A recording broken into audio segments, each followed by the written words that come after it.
All right, talk to me. What I, do you want to do? I have a picture actually. Yeah, I have a picture. I want to get something like this. Okay. Yeah, like the mod cut. Mod cut. Yeah, my hair just like I used to have it. It's just like it grew out way too much. I just can't. It's like hard to style now. It's like A little heavy. yeah, exactly. So you want to take it down real close to that, how it's like nice and tighter to the neck, but still Yeah. flared? Or do you want to reserve any of the length in the back? I don't really like the length of the back. It's like You don't really like the length, so it's nah, too I got heavy back too there. long. Yeah. I got you. And like keep the bangs by like the eyebrow. I wanted to get it by like the eyebrow. Yeah, not too far above it. Right? Yeah, just like laying on it. Right at the eyebrow. Yeah. It's just super heavy. Yeah. Super heavy. Your hair's thick. Yeah, man, I know. It's been a minute since I got a haircut, like 3-4 months. How long was the ride to come here? Like 30 minutes? 30 minutes? Yeah, not bad at all. Where did you hear about me? Actually, my mom found you, I think on Instagram. And she just like was like, you want to hook up with it? And I was like, yeah, of course. I was like, I'm down. Oh, yeah. Cool. I appreciate you making the ride, bro. Yeah, of course. Mod haircuts are not that difficult, and in this video, I'm going to show you why. But first, if you haven't yet, smash that subscribe button and hit that notification bell. We are on the road to our first 100,000 subscribers, and we need your help. If you are anything like me, which I'm sure you might be just a little bit, mod haircuts can be intimidating. When I first started doing these haircuts, I had no idea what I was doing. First, I learned how to get the job done, but then I learned the right way to execute this haircut and just about any other haircut. So first, as always, I'm gonna map out my haircut with clean sections, sectioning off the back, the sides, and the top. Now let me know in the comments if you would like a full breakdown video of how I section the head, from the science of how I find the rounds of the head, my mindset on why I section what, and how I map everything out from the fringe to the nape to the sideburns. Let me know in the comments and I will make that video for you guys. And if you didn't just notice, I actually made a mistake sectioning. I accidentally pulled too much of the fringe into the side panel, so I had to recognize my mistake and go back and resection that side panel off. This is just one observation of why sectioning is so crucial, because if I would have took too much of that fringe into the side panel, I'm then at risk of cutting too much off of his fringe. Now, 2 pro tips: when I'm sectioning off my side panels, I always use my comb to push the hair out of the eyes, especially if I'm not twisting the hair up. Sometimes the hair isn't long enough to twist up. It's very uncomfortable to have wet hair in your eyes the entire time your barber is working in the back of your head. Also, second pro tip, always resaturate the hair after you're done your section, and before you start each panel, re-wet the hair. Some hair dries faster than others, and you don't want to be cutting some dry hair and some wet hair because you will get inconsistency in your cuts. Now, starting on the back panel with a profile section down the center of the back of his head, I'm going to establish my first incision, my first length, and as you can see there, I removed some of that extra hair coming from the crown at the top, made my first incision, then I'm gonna check that layer, see how it lays, see if I need to remove any more, and then I'm going to find that incision that I made first. Here I had way too much of it in my fingers, so I'm gonna drop some of that, just so I have what I need to continue that guide through the crown. Look at all that weight that was sitting on the crown. This is exactly why I pushed everything from the crown to the side when I made my first incision. I see way too many barbers trying to pull way too much hair into their fingers when they go to make an incision. Instead of trying to pull so much hair up into one incision, pull a little bit of hair up, make an incision, drop the hair, find your guide, make another incision. But now with all of that weight from our first layer removed from the top and a nice guide right in the center of the back of his head, we can take that guide and continue it down through the nape. Henry told me that he didn't really like the length. He said it was way too long in the back and hard to style. So we are going to be removing length. But right now, as we're doing this first layer, we're not really removing much length off the back of his neck. We are just removing weight, starting with the first guide vertically through the center of his head. And you can even see here, I'm going back through and making sure that all of that weight is removed, just pulling all of the hair hair straight off of the head, making sure we're working round vertically and round horizontally for maximum movement. Now with that first guide through the center of the head, we're going to just keep pulling sections down to the right, connecting everything, just matching up my guide and removing all of that unnecessary weight that Henry does not like. With every section, we are going to remove all of the weight up top because that is in the way, and we don't want to be trying to cut hair through the center and down into the nape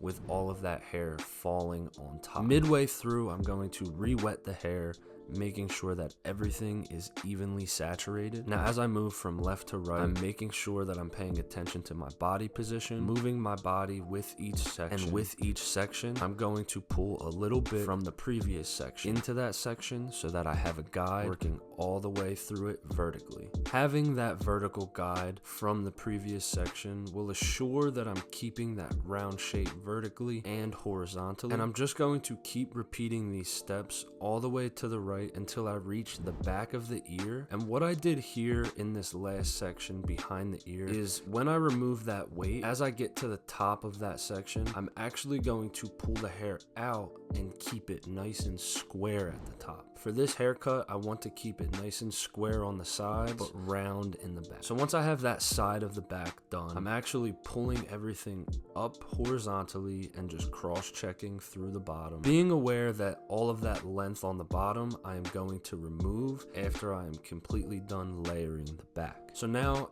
since the right side of the back panel is done, I'm going to just keep repeating these steps throughout the left side of the back panel. I'm going to speed this up a little bit so you can watch visually. But if you have any questions about this, drop your question in the comment section and I will respond with an answer.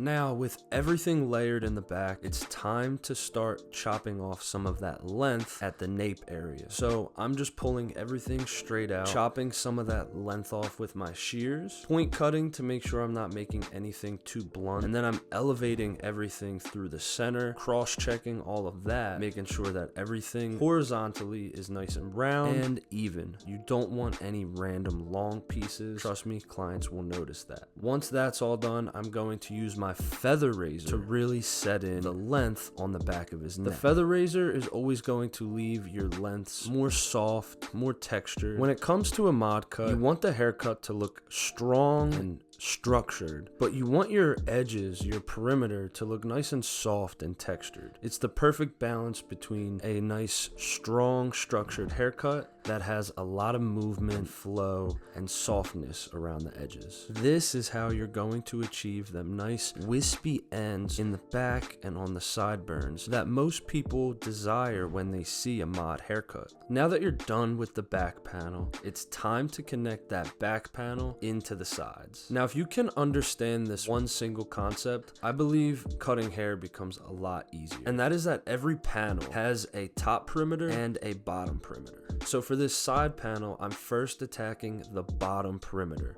the length of his sideburn. Dissecting the entire panel through the center, I remove the top and I'm just focusing on that bottom perimeter, taking one guide from the back behind the ear and going through the bottom perimeter, connecting the sideburns. I then will attack the top perimeter. The top perimeter, I'm going to do the same thing, find a guide from the back, pull everything straight off of the head and connect horizontally through that side panel. Now, in doing so, you will have a guide going through the top of your side panel and the bottom that works perfectly for your layers. Now, all you got to do is connect the dots. Connect everything from your bottom length into your top length, essentially layering the entire side panel. And to do that, I'm just taking vertical sections throughout the side panel as I'm going to do on this other side panel. Again, connecting that bottom perimeter to the top perimeter, layering everything. Now again, I'm going to speed through this because we already did it on the other side, but I would like for you guys to see it visually.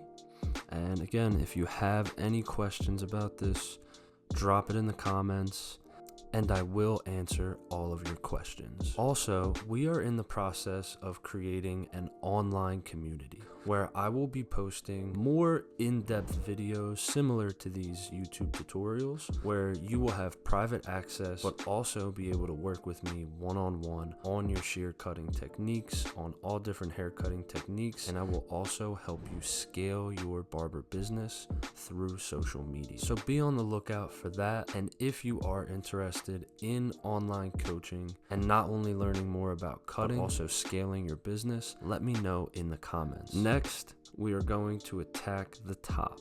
For this haircut, I wanted to set my perimeter throughout the front of the fringe first. So taking one section down the middle makes it super easy for me to isolate my fringe. Essentially what we're doing here is face framing. So when I section off my fringe, I want to make sure that them two sections stemming from that top middle section go all the way through the sides, about right where the front of his ear is. You want to make sure you have some of your sideburns section with your fringe, especially for this haircut because it's a mid-length mod cut. You want to make sure that the fringe sits nice on the eyebrows, but also connects and blends nice into the sideburns.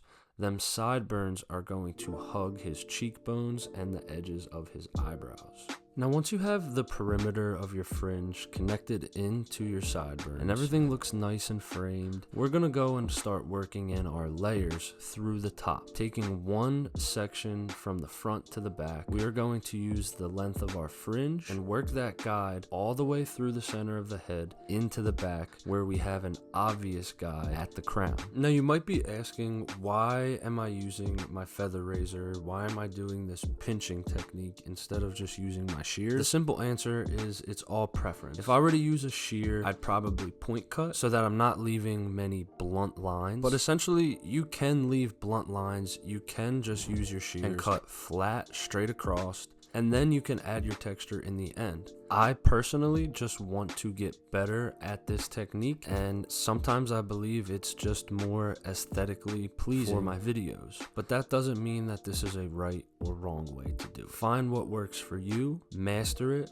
and film it. Now that we have that single guide going from the fringe to the crown, we can then start lifting the hair up section by section. Here I started from the back and I worked my way forward, and I'm just taking that guide from the middle and working to the left and then working to the right, making sure as I work towards the sides I'm keeping everything nice and square, because we decided that we want more of a square shape up top, but we also don't want it to look disconnected. So we are making sure that the top is connected into the sides. With the top completely done, it's now time to refine. One specific area that I wanted to refine was this right side panel. Over the ear, there was just a little bit too much weight. The one right sideburn there was just a little too long. Not much, just little touch-ups. I always say, when you have a good process, by the end of your haircut, you shouldn't have a ton of huge mistakes. It should be slight refining and then styling. There wasn't much to refine, really just that one sideburn, a little bit of weight over the right ear, and then using my feather razor to add more texture on the back of the neck to make them ends just a little bit more wispy. For the style of this haircut, I used Claim 13 texture powder while the hair was still a little damp. Then I used my diffuser